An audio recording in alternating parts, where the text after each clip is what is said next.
बोलिए हर हर महादेव की जय, मैया पार्वती की जय। मैया पार्वती से भोलेनाथ कहते हैं, हे प्रियतम, एक समय की बात है, एक गांव में एक धनी आदमी रहता था। वह बहुत धनी था, सभी तरह से परिपूर्ण था, लेकिन उसे कोई औलाद नहीं थी। अपने औलाद के लिए बड़े बड़े डॉक्टर और हॉस्पिटल में इलाज करवाया।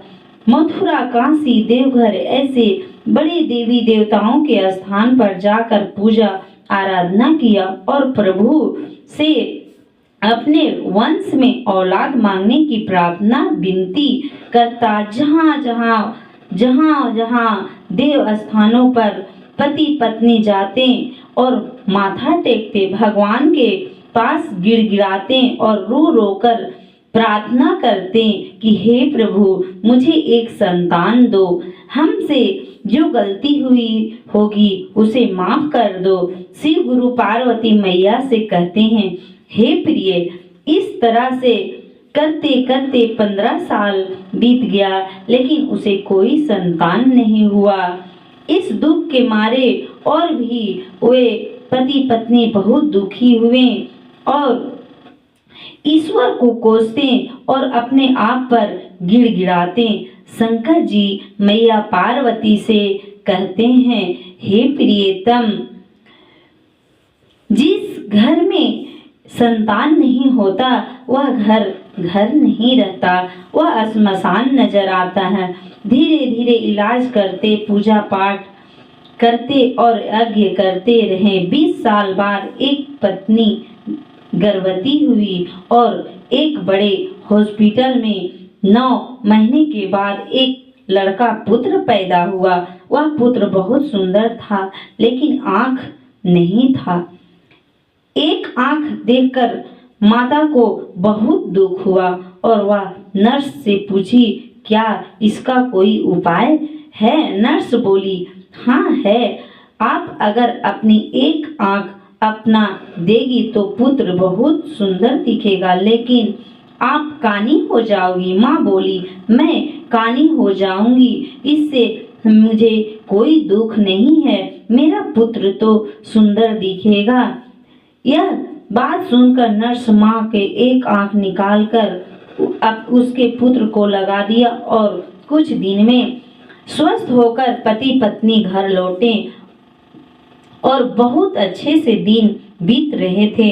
अचानक एक तूफान आया, उसके पिता के रोड में दुर्घटना हुई और पिता जो थे पुत्र का वह चल बसा। शंकर जी पार्वती से कहते हैं, हे प्रिय, उस पे बहुत बड़ा पहाड़ टूट पड़ा और माँ पर बोझ आ गिरा। किसी प्रकार 5 साल बीता और बच्चा स्कूल जाने के लायक हो गया। उसकी माँ उसे बहुत बड़ा डॉक्टर बनाना चाहती थी, इसलिए उसे सरकारी स्कूल में दाखिला ना कराकर एक बड़े स्कूल में एडमिशन कराई और फीस भरने के लिए वह 20-20 घरों में झाड़ुआं लगाती, पोछा लगाती, बर्तन धोती, अपने पुत्र का लालन पालन में कोई कमी न होने देती, पुत्र को स्कूल पहुंचाती।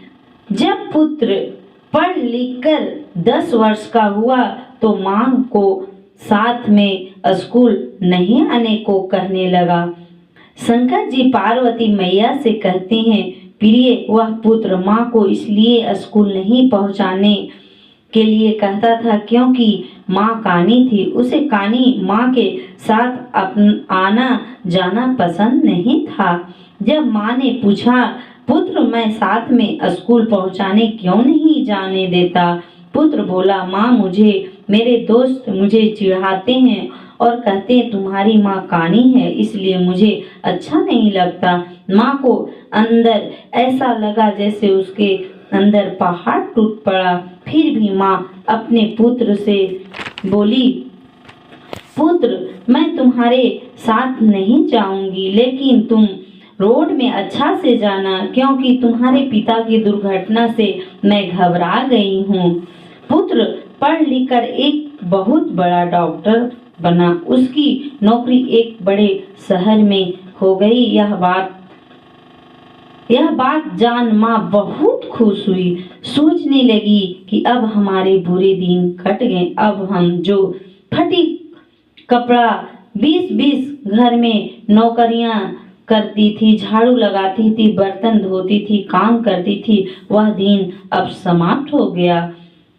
शंकर जी पार्वती मैया से कहते हैं, हे प्रियतम, वह पुत्र माँ को कहा कि माँ, मेरी नौकरी विदेश में हुई, इसलिए मैं विदेश जा रहा हूँ। तुम गांव में रहना, मैं वहां जब सेटअप हो जाऊंगा तो तुझे ले जाऊंगा। यह कहकर पुत्र जो था वह माँ के छोड़कर एक बड़े शहर में चला गया और अपने मन से माँ के बिना बताए एक बड़े घर की बेटी से शादी कर ली।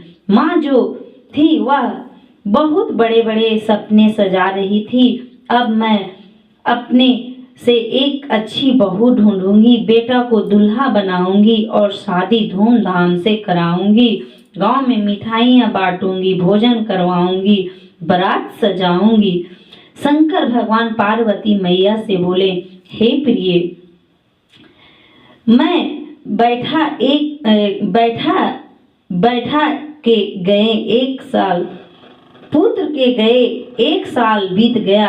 माँ इंतजार कर रही थी कि मेरा पुत्र आएगा, उसकी शादी करूंगी, दूल्हा बनाऊंगी और शादी कर मैं भी उसके साथ जाऊंगी। बेचारी माँ को सोचते सोचते इंतजार करते करते